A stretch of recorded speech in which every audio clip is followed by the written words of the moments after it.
I would now like to request Dr. Chandrika Parmar to address the audience.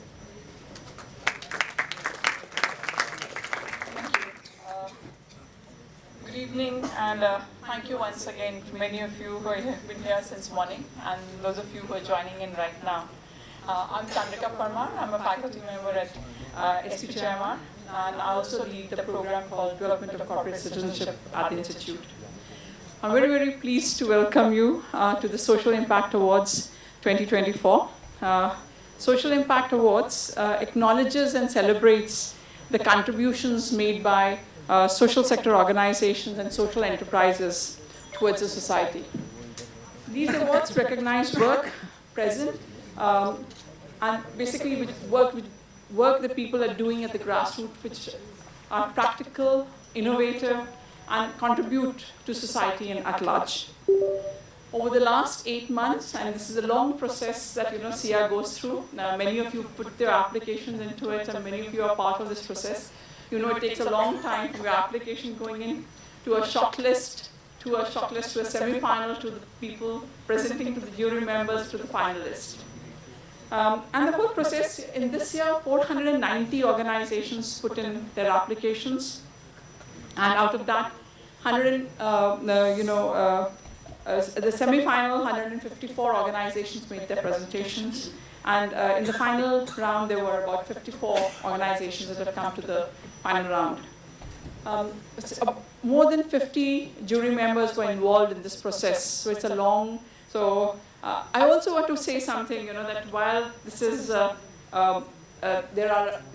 because it's an award, there are some winners and some people who will not get that. This is by no means kind of a hierarchical thing.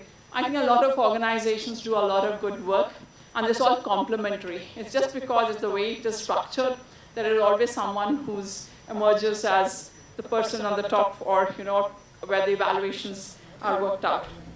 I think one of the best thing for all of us who organize social impact awards is that it's a learning process, because we get to hear the kind of work happening across the country. We grow with that process. The world of possibilities, the evaluations are a process where you have a discussion with different applicants. So in this process, I think this is as much a growing process for me and my team as probably for all of you. It also gives us a sense into the kind of mind-boggling, literally mind-boggling work that is happening in this. So I would like to say there are no winners and no losers tonight. It is, in that sense, a celebration of what we all do. So I just want to give a long round of applause to all of you who've been part of this process. Thank you for being part of this journey. There are 6 categories in which we have instituted these awards. These are education and skill development, disability, agriculture and livelihood, health, water and sanitation, sustainability, and finally, women empowerment. Each category has illustrious, a person who will come up and announce the award. And I want to thank them because coming here today, taking the time, sitting here and making that effort to hand over the award is, I'm really grateful to them. Sapna Rakesh, Nandini Oza, Jayesh Joshi, Anil Paranjpai, Forum Nagori, I think she's still on the way, stuck in the traffic somewhere, Ashish Agarwal, Bejwara, thank you so much for being here, and Shikha Tong. So thank you so much for the time that you've taken. And a very, very personal thanks to all of you for being here today.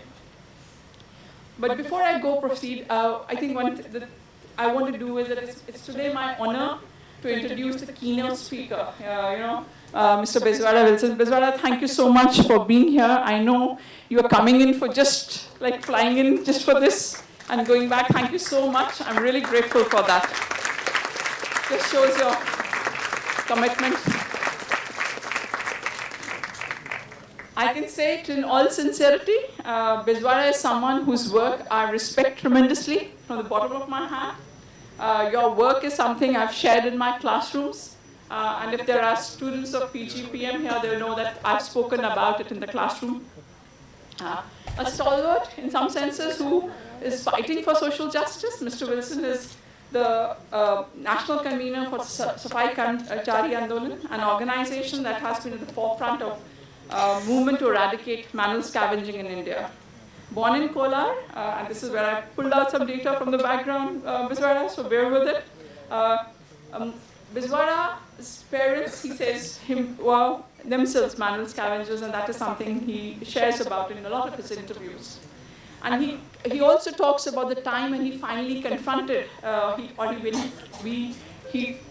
confronted the fact that that was what his parents were. And he says he was aged 18 when he finally realized that his parents were, and that was the time when he came very close to taking his own life, because he realized, he said, growing up, it was one day in the evening that you realized that what your parents actually told you. You thought they were going to the mines and doing mining work and doing the labor work, but you realized that they were actually doing the dry latrine cleaners who spent their days covered in filth of the others. This is a question I ask my students many times. How do you realize what you do and what's happening? When you throw whether it's garbage or whether it's shit, and I use that word in the classroom, and I'm using it here today because this is something we as society and we as communities need to recognize.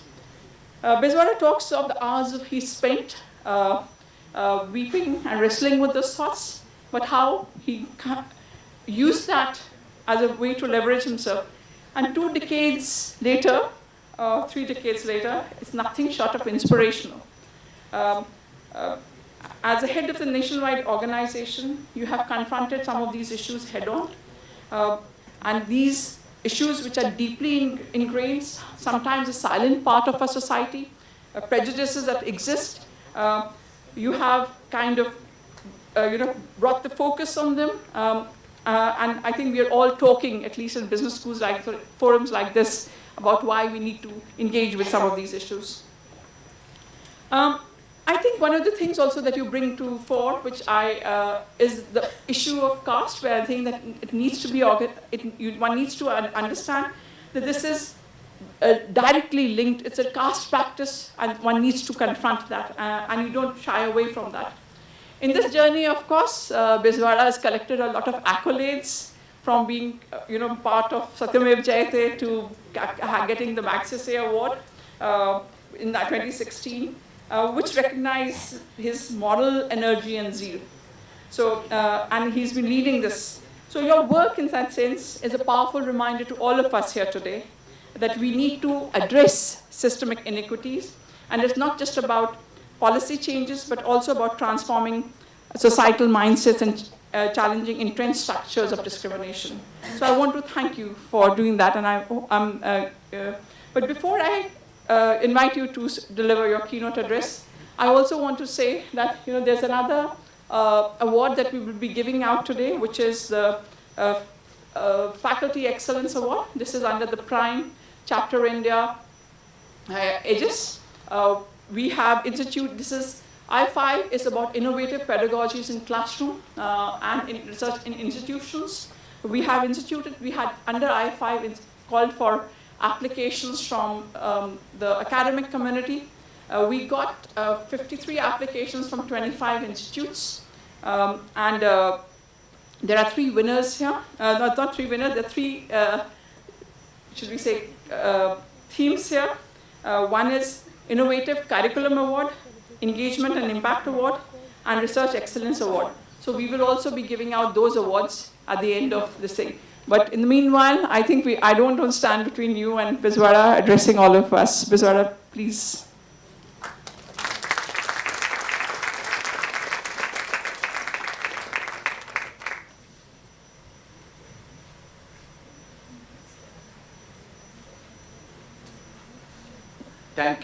Thank you so much, and good evening for all. And it is an honor for me also to coming and speaking in front of you.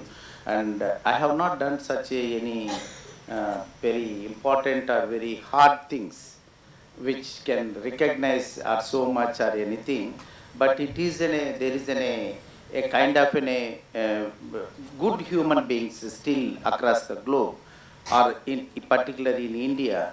So they recognize certain things. For them it is a matters.